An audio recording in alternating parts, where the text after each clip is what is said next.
একটা জায়গায় যদি আপনি কাঁদতে পারেন, আল্লাহর কাছে আপনার এই চোখের পানির দাম কোটি গুণ বেড়ে যাবে।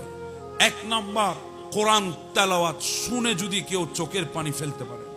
দুই নাম্বার, গোরস্থানে গিয়ে আখিরাতের চিন্তায় বান্দা যখন চোখের পানি ফেলে, ওই চোখের পানির দাম আল্লাহর কাছে বেড়ে যায়।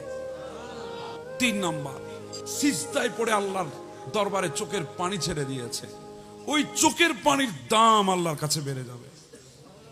চার নাম্বার, আপনি অসুস্থ অবস্থায় যখন বিছানায় পড়ে আছেন, ওই বিছানায় পড়ে পড়ে যদি চোখের পানি ছেড়ে দিয়ে আল্লাহর কাছে সাহায্য চাইতে পারেন, ওই চোখের পানির দাম আল্লাহর কাছে বেড়ে গেছে। পাঁচ নাম্বার, তাহাজ্জুদের সময় কেউ যদি চোখের পানি ফেলতে পারেন।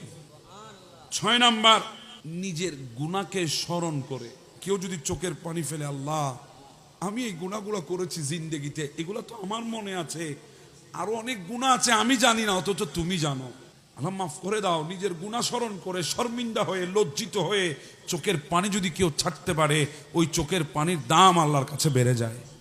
সাত নাম্বার, নির্জন স্থানে আল্লাহর দয়ার কথা স্মরণ করে কেউ যদি চোখের পানি ফেলে। এরপরে আসেন আট নাম্বার, শেষ, কেউ জুলুম করেছে আপনাকে, আপনি জুলুম সহ্য করেছেন, এরপরে মালিকের দরবারে হাত তুলে চোখের পানি ছেড়ে দিয়েছেন, ওই চোখের পানি আল্লাহর কাছে দাম বেশি।